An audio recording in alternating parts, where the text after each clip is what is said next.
مولا چاکریم داشت حالا خوبه؟ چی کنی؟ قربونه گونه ساختون جاتون بریم تو چی؟ بره پر طلایه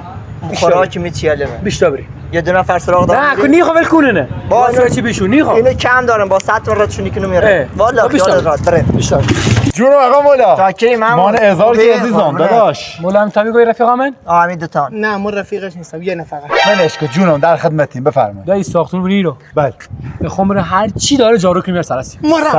صاحب کن منم صاحب کن برو که حالا ما رنجارو که ما چه گیر ما یا نفری 100,000 تومن بتونید و نفر 100,000 دیمو 100,000 تومن نیام 150,000 تومن تو تو از مفتی قاسم باش 150 دامتون باش ممنونتی ما رأی ما صبر کن